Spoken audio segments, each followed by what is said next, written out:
One thing we always made sure we did too, all along this 30 plus year journey of figuring a lot of stuff out and having a lot of diversity and reevaluating and regrouping, is we always had a lot of humor involved. And I think that Yeah. carries you through a lot of rough times. And I'll never forget, being in the credit card processing business. What was that? The club. Remember when the club came out that you put on your steering wheel? You put on Yeah, your that thing you steering. put on your steering wheel, that red lock. Yeah, the It was red stealing lock. each other's cars, I guess, and Right. So you know, no one get could the club. had the club to steal your car. Well, one of our new accounts was actually processing. He was selling the club, trying to sell it online, and so he sent us a demo. He sent us one as a demo to prove that he had good product and he could get approved Yeah. to take cards. And one day, our UPS guy back then, we used to have to overnight paperwork back and forth. So we saw our UPS guy because back then you needed wet signatures. You couldn't do fax. You couldn't do No DocuSign. no DocuSign, anything like there that. was no such thing. Yeah, it didn't exist. So we're constantly, packages after packages back and forth every day. Yeah, we'd So- send overnights out, and then we'd Right. be shipping credit card terminals. We did a lot of UPS. lot yes, of we shipping. did. Yes, a lot of those overnight So the guy was envelopes. there a lot. We knew him. So we knew him well. We knew him well. What was his name? Joe, Joe, the UPS Joe. guy. And Joe, the UPS guy. he was kind of a squirrely dude, right? And He's fun too. A rebel. he was a rebel because UPS has like strict rules. Like when you leave your truck, you cannot leave your truck door open, right? Because there's packages in there. So, Right. and we knew that was the rule because we knew the guy well. We talked to him all the time, and he'd always stop at our office. You could see him park in the parking lot, back in, and he'd It's always right to the window because we're in ground level, Right. And so you can see when he pulls up because he's just right out here. never closed his door. So when we He could have, but he's just Oh, yeah. being belligerent. yeah, he's just going, I'm bucking the system, right? I'm gonna, do it my way, and I'm a fit, whatever. And UPS also, you couldn't wear your mustache below this crease on your lips. Yep. But he'd wear it just a little bit longer. Yep. And they just to irritate UPS. And socks, because they had regulation socks. Remember that? Yes. He'd wear different socks Yes.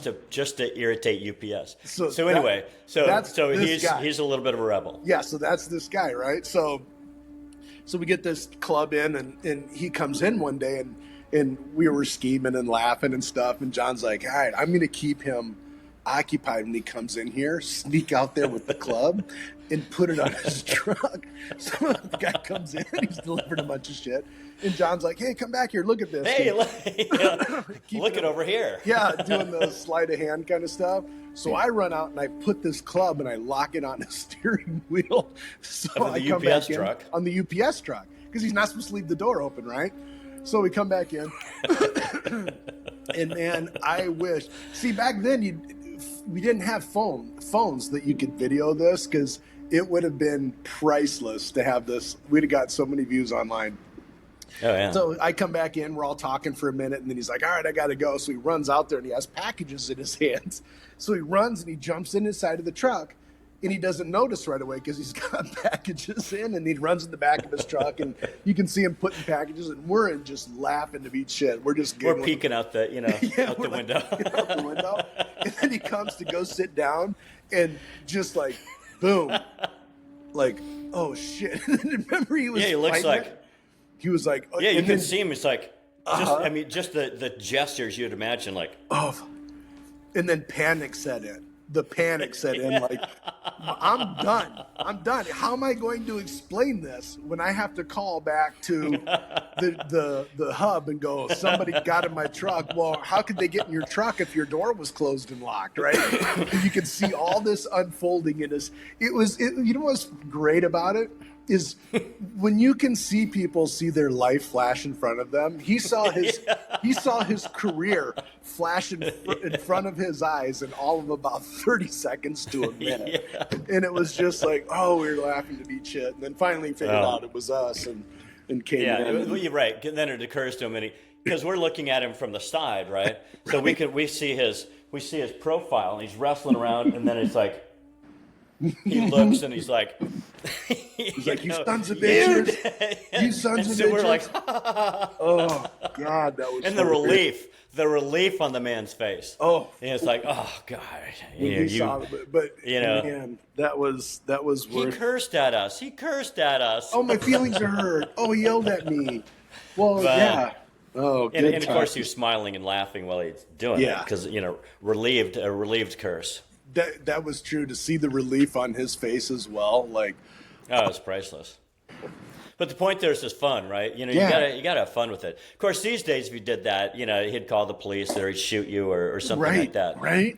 Back to people being prickly. It's like, lighten up, Francis. Right. Just chill out a little bit. Just chill out. We can wrap this up by saying, what's one small thing that you can do that's fun? Like right now, right. Like when you go, you know what? One small thing that would be fun. Just don't overthink it. Just one, let me think about that. Now there's just like the first half little thing that occurs to you. Send it off to somebody, or a little joke, or a little, just you can, I don't know, something fun that's been on your mind. Just say something fun to somebody. Yeah. Shoot them off a text or something, and they get it and they go, it brings a little smile, right? And that's one of those little things along the way that make a big difference. Yes, it does. Like Chuck said, we did a lot of stuff, a lot of big stuff over a lot of time, but it didn't. It was all incremental, and along the way, what is it? What are you doing along the way that? Does it suck? I mean, it's hard. It's all hard. It's all a challenge. But along the way, can you have fun doing it? And that's one of the measures. Yeah, I don't know if we measured it, but we just did it. And it wasn't. We're just kind of, I don't know. We're fun, spontaneous guys. We love to cause problems for people. Yeah. But but you don't have to be us, your version of it, right? Just send something fun. Just something fun to somebody, and. It'll brighten up their day and it'll make you feel better immediately too. 100%. And if you have a club laying around and the UPS guy comes by, I might want to try out the trick. Go throw it out on the truck. Oh, that was great. That was so great. Yeah. Keep it fun.